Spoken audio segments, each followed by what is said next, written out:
Tes, tes, tes. Halo Sobat Bangku Podcast. Kenalin, gue Mama Bear. Seseorang yang ingin sembuh agar tumbuh. Sebelumnya, gue mengisi podcast untuk diupload ke Spotify dan beberapa platform lainnya. Sekarang sedang mencoba untuk mengepakkan sayap lebih lebar lagi. Berharap banyak sobat-sobat Bangku Podcast di sini yang butuh teman dan juga pendengar yang baik.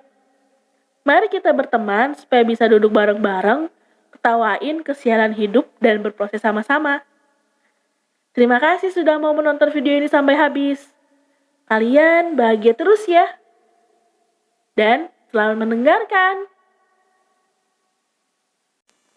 Halo. Kalian pada sehat kan? Hari ini gue pengen ngebahas sesuatu yang lagi hangat-hangatnya. Mungkin bukan lagi hangat-hangatnya kali ya, memang mungkin sudah beberapa waktu terakhir sedang diperbincangkan dan beberapa waktu terakhir juga lagi panas-panasnya nih di FYP gue tentang self-love. Kenapa gue mengangkat tema ini? Karena ada satu seleb TikTok ya yang ngebuat gue tuh jadi inspirasi banget buat gue gitu, karena beliau mempunyai bentuk tubuh yang kalau kata orang udah kelewat dari standarnya berat badan idealnya dunia. Jujurly, I feel what he felt gitu lah. Because, yeah, I'm the woman who have big size too.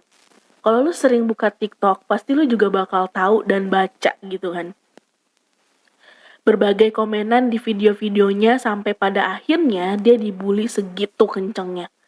Karena katanya, self-love yang sedang dia jalanin itu adalah self-love yang toxic gitu. Gue paham banget sih apa yang si seleb TikTok itu rasain. Dia udah berusaha abis-abisan, dia pasti capek, nangis, ingin nyerah buat bisa menghasilkan berat badan yang ideal menurut standarnya kecantikan dunia atau berat tubuh yang menyehatkan aja deh udah gitu. Pasti dia sudah sangat amat berusaha itu kan. Dan me too gitu loh. I'm trying my best gitu. I go diet, exercise, drink some herbal tea, makan dikurangin gitu loh. Sampai pada akhirnya gue nyalahin diri gue sendiri dan mengutuk. Kenapa sih lo gak bisa kayak yang lain? Kenapa sih lo harus mempermalukan diri lo sendiri dengan mempunyai bentuk badan yang seperti ini gitu. Banyak banget lah perdebatan panjang dengan diri gue sendiri gitu kan. Ditambah gue juga dibully, diomongin yang gimana-gimana sama orang gitu. Dan keadaan badan gue emang udah gede dari dulu. Gue juga udah ngalaminnya dari masih gue kecil. Dan pastinya pembulian itu juga gue alami dari gue kecil. Itu nggak mudah loh guys. Ketika gue ngerasa mau percaya diri nih ya, gue ya udah deh gue mutusin gue terima apa adanya yang ada dalam diri gue gitu kan. Tapi ketika gue udah terima takdir gue, tapi orang bakal bilang, anjir lu pede banget sih badan kayak gajah bengkak gitu kan. Itu beneran ngebuat gue ngedown gitu ya, frustasi dan gak percaya diri lagi sampai. Terus nanti ketika juga gue udah gak percaya diri dan gue ngedown atau apa, terus ada orang ngomong, makanya kurusin, makannya dikurangin, makanya diet, makanya ini bla bla bla bla bla. Orang tuh terlalu banyak sok tahu gitu ya. Terlalu banyak menilai dari permukaannya aja. Tapi awalnya tuh gue gak terima dan mencoba untuk terus-terusan menyalahkan diri gue sendiri sampai pada akhirnya gue pindah ke sini, melanjutkan sekolah menengah pertama di sini, terus gue menimbulkan sikap baru. Jadi gue dulu sekolah SD di Bogor, terus gue pindah ke kota Tanjung Pinang ini. Dan akhirnya gue harus menimbulkan satu sikap baru lagi, yaitu pemarah, sensitif, tersinggungan orangnya. Jadi ketika orang ngomong dikit, padahal maksud dia tuh gak bully atau ngejek atau gimana gitu ya. Maksudnya mencoba untuk ramah atau mencoba mendekati gue sebagai teman. Gue tuh udah apa lo gitu. Berani lo sama gue gitu-gitu. Yang gue lakuin itu tuh sebenarnya upaya untuk melindungi diri gue sendiri gitu kan. Gue gak mau gue sedih atau kecewa lagi akibat omongan orang gitu. Gue mau melindungi diri gue dari hal-hal yang seperti itu. Sampai akhirnya bikin temen-temen gue tuh awalnya jadi takut temenan sama gue. Dia tuh jadi kesan pertama gue di mata mereka tuh gue tuh galak, judes dan lain-lain gitu kan. Nah, seiring berjalannya waktu, gue mencoba untuk ya udahlah, menganggap apapun yang orang omongin, ya udah angin lalu aja. Males juga gitu kan didengerin, males banget. Gue mulai mencoba untuk mencintai diri gue sendiri dan mencoba berdamai dengan segala yang gue anggap jelek, buruk, dan terkutuk gitu. Gue mulai terapin self-love dengan diri gue sendiri yang juga dibarengi dengan banyak ikhtiar tadi itu. Usaha-usaha untuk bisa nurunin berat badan gue gitu loh. Usaha-usaha untuk menyenangkan orang-orang. Tapi ketika gue mencoba untuk itu ya bukannya makin turun, malah jadi kebablasan gitu. Sampai akhirnya ya udahlah gue coba ubah mindsetnya gue kalau olahraga bukan buat nurunin berat badan, tapi untuk tapi untuk tetap gue sehat aja gitu. Kurus atau berat badannya turun ya itu bonus. Gitu aja sih sebenarnya sekarang gue mencoba menanamkan kepada diri gue gitu. Dan gue yakin itu juga yang sedang dilakukan dan diterapkan di kehidupan si seleb TikTok itu di belakang layar. Tapi sayangnya netizen Indonesia ini udah kayak polisi yang harus banget dibikinin laporan. Nih gue udah begini, nih gue udah begitu. Jadi nggak heran kalau pas pacaran banyak banget sistem pacarannya kayak lagi di kantor polisi. Sikit-sikit lapor, sikit-sikit lapor. Aku lagi maam yang, aku lagi buang air besar yang, aku lagi kayang yang.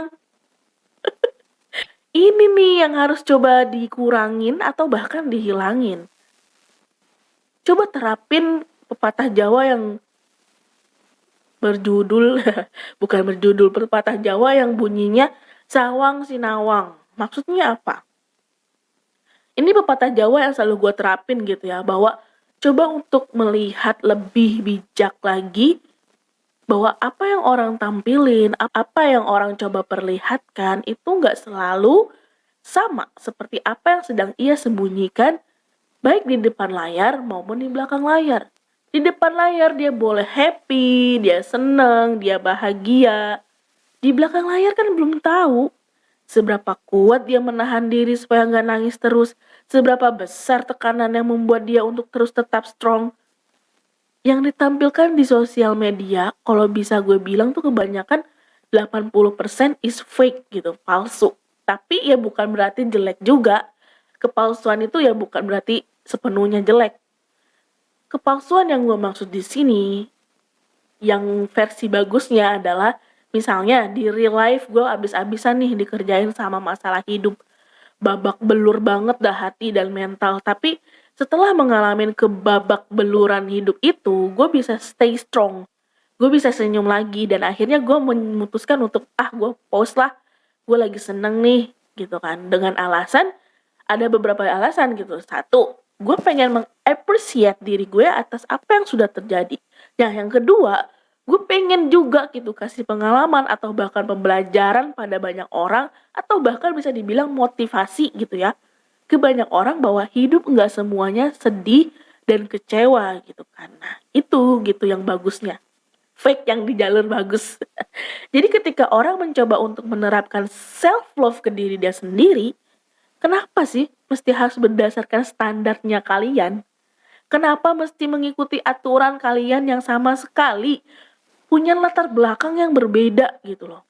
I mean gini, apa yang cocok di lu belum tentu cocok di gua. Yang mungkin lu dengan diet atau hidup sehat itu gampang dan semudah itu gitu kan. Dan akhirnya lu bisa benar-benar mencintai diri lu sesuai standarnya yang ada. Terus ketika lu ngelihat orang yang gak bisa seperti itu, lu judging dia. Alah, masa gitu aja gak bisa? Gue aja begini bisa. Gue aja begitu bisa. Hey, gue sentil ginjal lo ya. Hidup kita enggak sesimpel itu guys. Mungkin hidup bagimu sesimpel itu, tapi tidak bagi orang lain. Everybody has struggle-nya masing-masing gitu. Gak bisa kita samain. Dan yang paling penting adalah Ini yang bikin kita lupa kan. Arti dari self love itu sendiri. Apa sih? Ya kan self love itu artinya menerima, mencintai diri, menjaga diri, mengapresiate diri, mereward diri gitu kan. Ya udah, selama dia bahagia dengan diri dia, selama gua bahagia dengan bentuk badan gua yang nggak sesuai standar, selama gua dan dia menerapkan self love dengan diri dia, dengan diri gua, ya udah dukung aja. Doain gitu loh, jangan dijudge. Karena kita nggak tahu seberapa lama dia beradu argumen dengan diri dia sendiri sampai akhirnya dia berada di titik penerimaan dia sekarang. Seberapa kuat dia bertarung untuk menampilkan antara frustasi atau percaya diri, ngedown atau up gitu loh.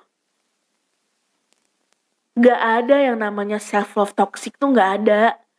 Kalau lo self love tapi lo masih ngelakuin perbuatan jahat sama diri lo, ya itu bukan self love. Itu cuma lo belum bisa aja nerima diri lo dan emang lo belum sampai di titik self love itu. And you got it?